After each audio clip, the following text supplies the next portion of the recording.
Assalamualaikum, halo Sobat Lemari Tua, balik lagi bareng saya Putra di sini. Gimana kabarnya? Semoga kalian sehat selalu ya. Coba kalian komen, jam berapa kalian nonton video ini? Dan dari mana saja asalnya? Dan ya, seperti biasa, malam ini aku mau bawain sebuah cerita horor yang bisa saja bikin kalian merinding atau malah overthinking. Sebelum lanjut ke ceritanya, kalau teman-teman suka dengan cerita horor kayak gini, jangan lupa untuk dukung channel ini dengan cara like, komen, dan subscribe, supaya aku makin semangat bawain cerita-cerita horor buat nemenin malam kalian. Dan buat kalian yang ingin sharing, boleh banget kirim ceritanya ke alamat email yang sudah tercantum di kolom deskripsi ya. Jadi nggak usah berlama-lama lagi, kita langsung aja ke ceritanya.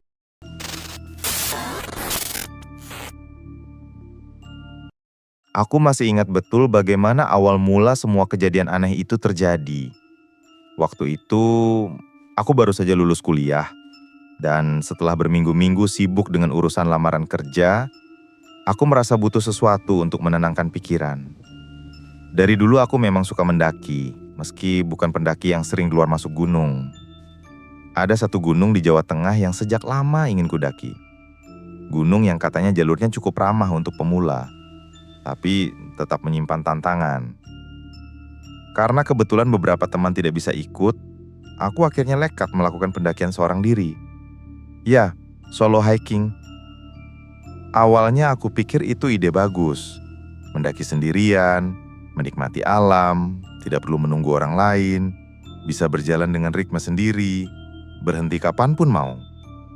Aku bawa perlengkapan secukupnya, tenda kecil, logistik, dan sedikit camilan yang sengaja ku pilih ringan biar tidak ribet. Saat pagi itu aku sampai di base camp, suasananya masih sepi. Hanya ada 2 motor terparkir selain motorku. Artinya pendaki yang naik hari itu bisa dihitung jari. Aku sempat menyapa petugas pos. Mereka agak heran melihat aku sendirian, tapi tidak menanyakan macam-macam. Pendakian berjalan normal pada awalnya. Jalan setapak yang masih landai, suara burung hutan, bahkan sinar matahari pagi yang tembus di sela pepohonan membuatku merasa damai. Beberapa jam pertama benar-benar menyenangkan. Aku sempat berhenti di sebuah batu besar, minum, dan memandang kabut tipis yang turun di sela-sela hutan.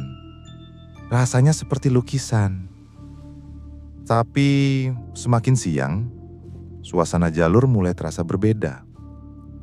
Langkahku makin berat, bukan karena capek, tapi lebih karena hawa yang kurasakan semakin ganjil. Jalurnya mulai sepi sekali. Padahal biasanya di gunung sepopuler ini selalu saja ada pendaki lain yang laik ada turun. Aku tidak melihat siapapun. Tidak ada suara manusia, tidak ada sapa ramah khas sesama pendaki. Yang ada hanya suara daun kering terinjak, dan sesekali suara ranting patah di dalam hutan. Di satu titik, aku merasa jalur yang kuikuti ada janggal. Tadinya jalur itu jelas, tanahnya padat, ada bekas langkah. Tapi perlahan, jalurnya jadi seperti samar, makin sempit, dan akhirnya seolah menghilang di antara semak-semak. Aku berhenti, menoleh ke belakang, memastikan jalur masih ada. Masih terlihat sih, tapi samar juga. Jantungku mulai berdegup lebih cepat. Mungkin aku salah ambil jalan, pikirku. Aku coba putar balik sebentar. Tapi entah kenapa jalur yang kupijak tadi seperti berubah. Tanahnya tidak sama, dan aku jadi bingung arah datangku. Di saat itu, ada sesuatu yang membuat bulu kudukku meremang. Samar-samar terdengar suara gamelan. Iya, gamelan. Lembut sekali, seperti suara yang datang dari kejauhan. Awalnya aku mengira hanya halusinasi, tapi makin aku diam, makin jelas suara itu terdengar. Nada saron, gong, kenong, seperti alunan gamelan dalam pertunjukan wayang. Tapi bagaimana mungkin ada gamelan di tengah hutan begini? Aku diam, mencoba menenangkan diri. Tapi lalu bau aneh ikut terbawa angin. Bau kemenyan. Tipis sekali, Tapi aku tahu betul aroma itu. Rasanya seperti sedang berada di dekat orang yang sedang mengadakan ritual. Aku mulai gelisah. Aku menengok ke kanan dan ke kiri, berharap melihat tanda jalur atau sesuatu yang familiar. Tapi yang kulihat hanyalah pepohonan rapat, akar-akar besar yang menjuntai, dan kabut tipis yang turun makin pekat. Aku tetap memutuskan berjalan, mengikuti intuisi saja. Aku berpikir jalur pasti akan ketemu lagi kalau aku terus maju. Tapi bukannya kembali ke jalur yang jelas, aku justru menemukan sesuatu yang membuat langkahku terhenti seketika. Di depanku terbuka sebuah lapangan luas. Tanahnya datar. Dan di tengah-tengah lapangan itu, ada banyak orang. Iya, orang-orang. Aku terbelalak, tidak percaya dengan apa yang kulihat. Mereka seperti sedang beraktivitas layaknya di pasar. Ada yang duduk di tikar menjual sesuatu, ada yang menawar barang, ada yang sekedar berjalan hilir mudik. Bahkan aku mendengar suara riuh mereka bercakap-cakap. Suara orang tertawa dan bunyi peralatan dapur dipukul-pukul seperti sedang memasak. Aku berdiri terpaku di pinggir lapangan itu. Dalam hati aku bertanya, pasar? Di gunung setinggi ini? Mana mungkin? Rasanya mustahil ada keramaian sebesar itu di jalur pendakian. Apalagi dengan penataan yang tidak masuk akal. Tenda-tenda sederhana berdiri, beberapa orang memakai pakaian yang menurutku aneh, seperti pakaian kuno, kain panjang, kebaya lusuh, ikat kepala yang jarang kulihat di masa sekarang. Aku mencoba mengedipkan mata, berharap ini hanya ilusi. Tapi tidak. Semakin aku perhatikan, semakin nyata semuanya. Bahkan aroma makanan yang dijajakan sampai tercium. Ada bau sate dibakar, ada bau rempah-rempah, bercampur dengan wangi kemenyan yang semakin kuat. Langkahku maju satu, lalu dua, seolah tubuhku tertarik ke arah keramaian itu. Tapi hatiku berkata lain. Ada perasaan tidak enak yang sulit dijelaskan. Suasananya memang tampak normal. Tapi entah kenapa aku merasa seolah sedang dilihat, meski belum ada satupun dari mereka yang benar-benar menoleh kepadaku. Aku berdiri di sana, bingung harus apa. Rasanya mustahil, tapi juga terlalu nyata untuk disebut halusinasi. Dan di sanalah, tanpa kusadari, aku sudah masuk ke dunia yang berbeda. Dunia yang tak seharusnya kutapaki. Aku masih berdiri kaku di pinggir lapangan itu, menatap keramaian yang terasa begitu nyata sekaligus aneh. Dari kejauhan, aku melihat seorang ibu-ibu duduk di tikar, menjajakan semacam jajanan yang bentuknya mirip getuk dan kue-kue pasar. Ada pula seorang bapak dengan pakaian lusuh yang memanggul pikulan berisi kendi tanah liat. Suara mereka samar, seperti riuh rendah pasar biasa. Tapi anehnya, ada semacam lapisan tipis yang membuat suara itu terdengar jauh meski mereka begitu dekat. Aku melangkah sedikit lebih maju. Baru beberapa langkah, aku sadar kalau tanah lapangan ini berbeda dengan tanah hutan yang baru saja kupijak. Tanahnya kering, padat, seperti sudah lama diinjak banyak orang. Bahkan ada jejak roda kayu yang membekas jelas. Jantungku berdegup keras, tapi tubuhku seperti kehilangan kendali, terus berjalan masuk di antara kerumunan itu.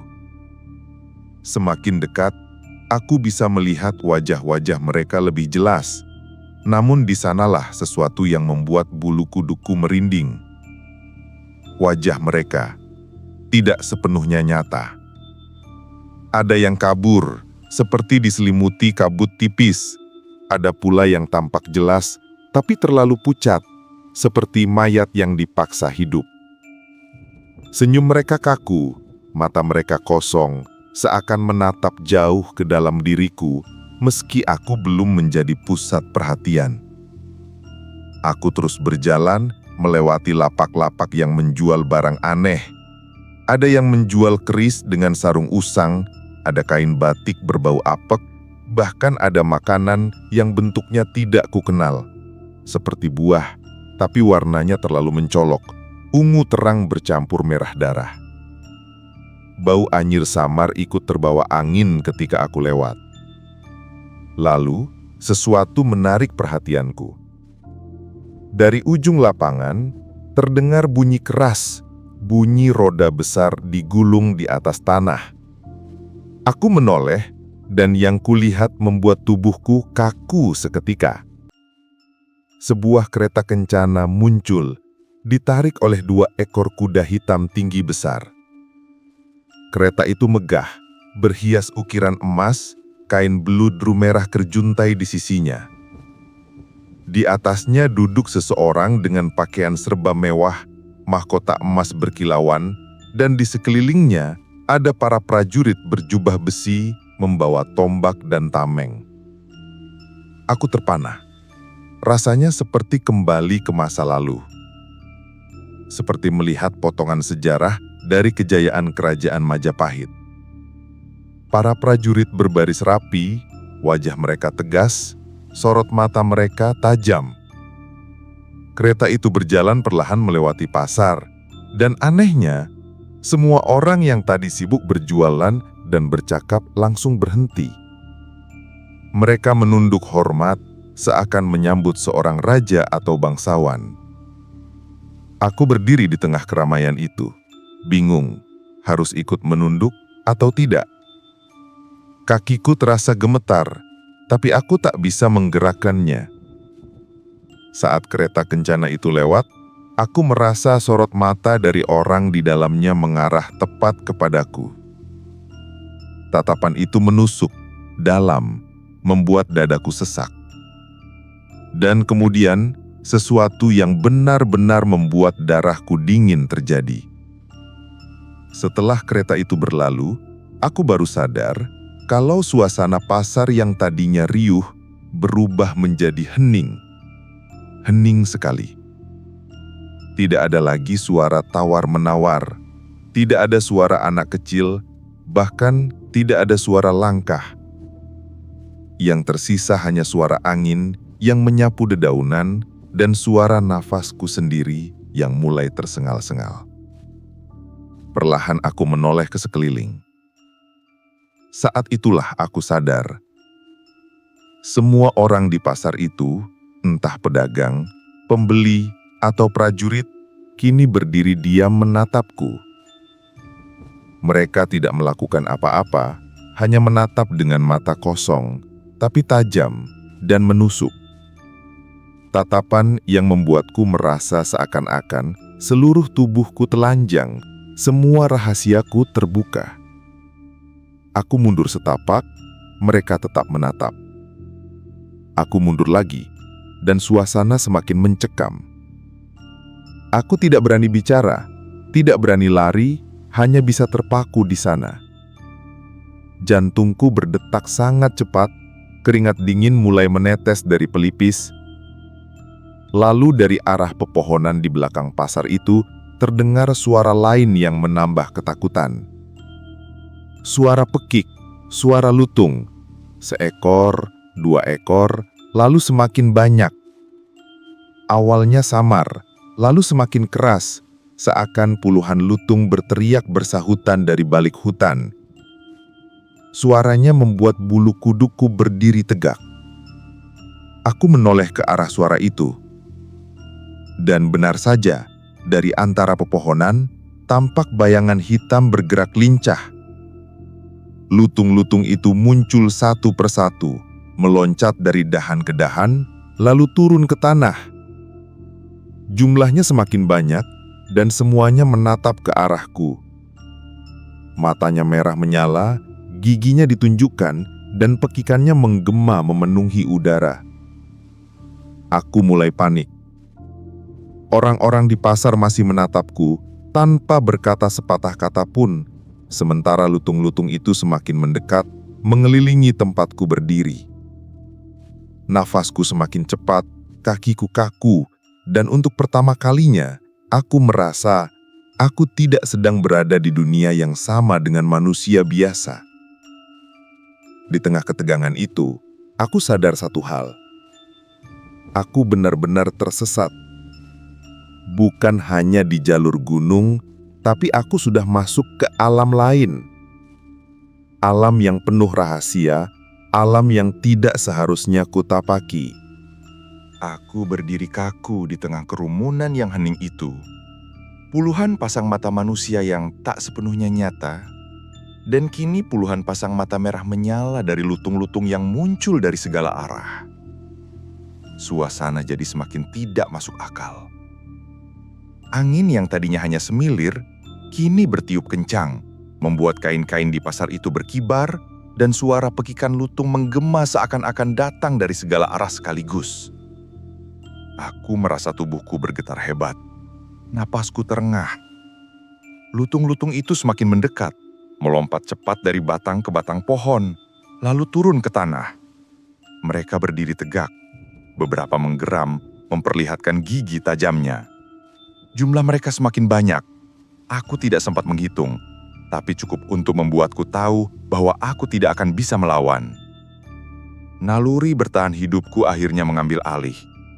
Aku berbalik dan berlari sekuat tenaga. Kakiku menghantam tanah keras, napasku berpacu dengan detak jantungku sendiri. Aku bisa mendengar suara langkah-langkah kecil yang cepat, pekikan lutung yang semakin keras, bahkan beberapa ranting patah karena mereka melompat mengejarku dari atas. Aku tidak berani menoleh ke belakang, tapi aku tahu mereka semakin dekat. Aku berlari melewati pohon-pohon tinggi yang batangnya menjulang, akar-akar besar yang menghalangi jalan, dan tanah yang kini terasa semakin licin. Jatuh bangun, tanganku tergores duri, tapi aku terus memaksa tubuhku bergerak. Dalam kepanikan itu, aku hanya punya satu pikiran. Jangan sampai mereka menangkapku. Tapi, di tengah pelarianku yang kacau, aku tiba-tiba mendengar suara lain. Suara perempuan. Lembut, halus, dan anehnya begitu menenangkan. Suara itu memanggil namaku. Aku terhenti sejenak, langkahku goyah, karena aku jelas mendengar panggilan itu. Bagaimana mungkin ada seseorang di tengah situasi seperti ini? Aku menoleh dan di sana berdiri seorang wanita. Cantik sekali. Rambutnya panjang terurai, hitam pekat. Wajahnya halus dengan senyum tipis yang menenangkan. Ia mengenakan kebaya berwarna hijau dengan kain jarik bermotif batik. Sangat anggun, seperti bangsawan Jawa zaman dahulu. Di tangannya, ia memegang selendang tipis yang melambai-lambai diterpa angin. Tatapannya teduh, begitu lembut hingga membuatku hampir lupa dengan ketakutanku barusan. Ia melangkah perlahan ke arahku, dan setiap langkahnya seolah menghapus suara bising pekikan lutung di sekitarku. Entah bagaimana, lutung-lutung itu seakan berhenti menyerang, hanya menggerang sambil menatap dari kejauhan. Wanita itu terus berjalan, lalu berhenti di depanku. Senyumnya semakin lebar, matanya menatapku dalam. Dengan suara pelan namun jelas, ia berkata, "Ikutlah denganku.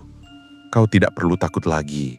Semua ini tidak akan menyakitimu kalau kau bersamaku." Aku terpaku. Ada sesuatu dalam suaranya yang begitu memikat, seolah aku ditarik masuk dalam dunia yang hanya miliknya. Tubuhku ingin bergerak maju mengikuti ajakan itu. Tapi di sisi lain, ada perasaan yang sangat kuat dalam diriku yang menolak. Seakan ada alarm di dalam dada yang berteriak, "Jangan!" Aku menelan ludah, mencoba berbicara, tapi suaraku tercekak. Tanganku gemetar, kakiku lemas. Wanita itu mengulurkan tangannya ke arahku, jari-jarinya lentik, kulitnya pucat, dan dari dekat, wajahnya semakin menawan. Tapi, entah bagaimana, semakin lama aku menatap matanya, senyum itu berubah. Tidak sepenuhnya, tapi aku melihat sekilas sesuatu yang lain. Sesuatu yang gelap, seperti bayangan tipis berkelebat di balik matanya. Aku mundur setapak, tapi wanita itu tetap maju. Tangannya makin dekat ke wajahku, "Ikut aku," bisiknya. Suara itu seperti masuk ke dalam kepalaku, membuat pikiranku kabur. Lutung-lutung di belakang mulai ribut lagi, seakan mereka tahu ada sesuatu yang sedang diperebutkan. Jantungku hampir meledak. Aku ingin lari, tapi tubuhku seperti terkunci oleh tatapan matanya.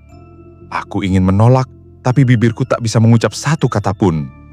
Dan di detik itulah, aku benar-benar yakin, kalau aku mengikuti wanita ini, aku tidak akan pernah kembali.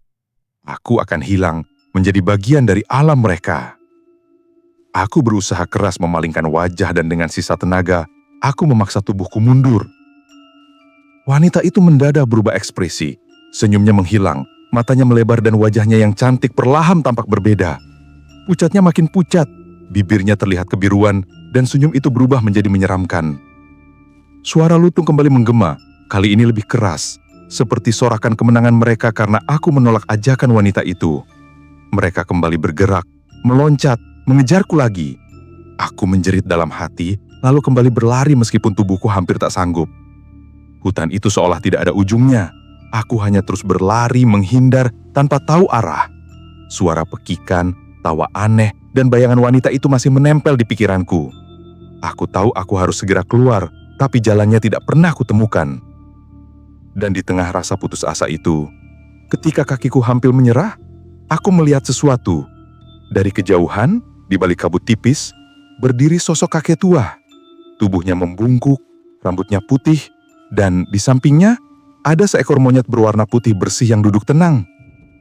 Kakek itu menatapku, tidak dengan tajam seperti orang-orang di pasar tadi, tapi dengan tatapan teduh penuh pengertian. Tangannya terulur, seakan menawarkan bantuan. Entah kenapa kali ini hatiku percaya. Tubuhku hampir ambruk ketika pandanganku jatuh pada sosok kakek tua itu.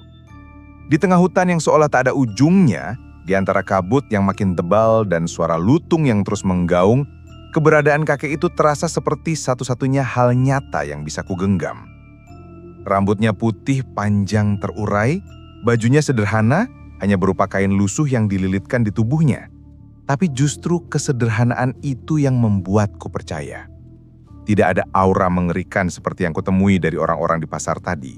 Tidak ada tatapan tajam seperti mata-mata kosong yang membuatku ingin lari. Di sampingnya, seekor monyet putih duduk dengan tenang. Ukurannya tidak terlalu besar, tapi sorot matanya begitu berbeda dari lutung-lutung yang mengejarku. Mata monyet putih itu lembut, penuh kesadaran, seolah mengerti apa yang sedang kualami.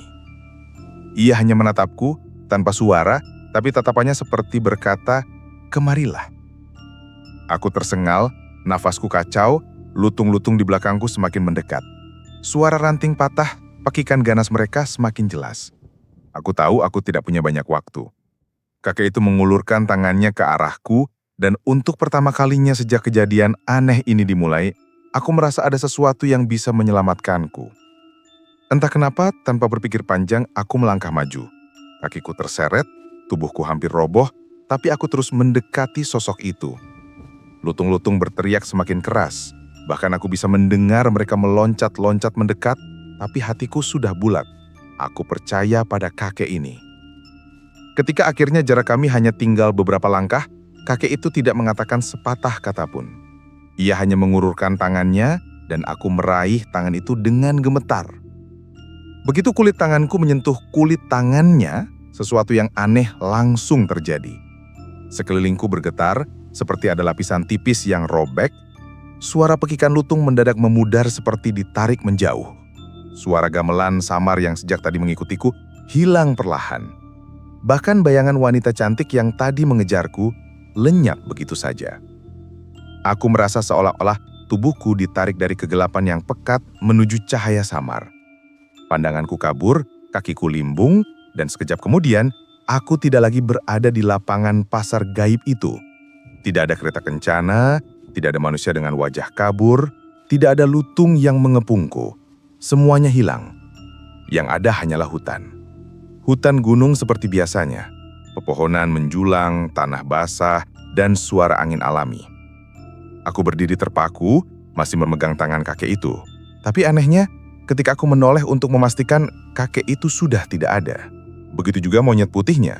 Hilang begitu saja, seolah mereka hanya hadir sebentar untuk menolongku, lalu pergi. Aku jatuh duduk. Nafasku terengah, tubuhku lemas, dan keringat membasahi sekujur badan. Aku mencoba menenangkan diri, tapi jantungku masih berdegup kencang. Semua yang kualami barusan terasa begitu nyata, tapi sekarang aku seolah dilempar kembali ke dunia nyata. Aku tidak tahu berapa lama aku duduk di sana. Waktu terasa begitu aneh, seakan jam tidak berjalan dengan normal. Saat akhirnya aku memutuskan untuk bangkit dan mencari jalan turun, aku merasa sangat bingung. Jalur yang kulalui tidak kukenal. Aku berjalan perlahan, berharap menemukan tanda pendakian. Dan disitulah aku menemukan sesuatu yang benar-benar membuatku terperanjat. Ketika aku tiba di sebuah pos pendakian yang kukenal sebagai pos 3, suasananya tidak seperti biasanya. Ada banyak orang di sana, tim pencari dengan seragam lengkap, beberapa pendaki, bahkan ada petugas yang membawa peralatan pencarian. Semuanya menoleh ke arahku dengan wajah kaget luar biasa. Salah satu dari mereka berlari menghampiriku sambil berteriak, "Ini dia, ketemu! Astaga, kamu kemana saja? 3 hari nak, 3 hari kamu hilang di atas." Ku terpaku. 3 hari? Ulangku dalam hati. Rasanya aku hanya sebentar mengalami kejadian aneh itu. Hanya hitungan jam. Tapi ternyata di dunia nyata, aku sudah menghilang 3 hari penuh. Tubuhku segera diperiksa, mereka memberiku air minum, dan aku hanya bisa duduk dengan bingung. Bagaimana aku bisa hilang 3 hari? Apa yang sebenarnya kualami? Aku tidak tahu harus menjelaskan dari mana, dan aku sendiri tidak yakin orang-orang ini akan percaya kalau aku cerita soal pasar gaib, kereta kencana, lutung, dan wanita cantik. Yang jelas aku tahu aku selamat bukan karena keberuntunganku sendiri. Ada sosok kakek tua dengan monet putih itu. Entah siapa dia, entah dari mana datangnya, tapi aku yakin dialah yang membawaku keluar dari dunia lain itu. Aku turun bersama tim pencari dengan tubuh masih bergetar. Perjalanan turun terasa panjang sekali karena pikiranku penuh dengan pertanyaan. Apa yang baru saja terjadi? Apakah aku hanya halusinasi karena lelah atau benar-benar masuk ke alam gaib? Tapi satu hal yang pasti setelah kejadian itu, hidupku tidak lagi sama. Karena sejak hari itu, gangguan demi gangguan mulai mengikuti langkahku.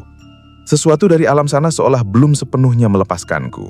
Setelah turun gunung bersama tim pencari, aku sempat menginap semalam di base camp.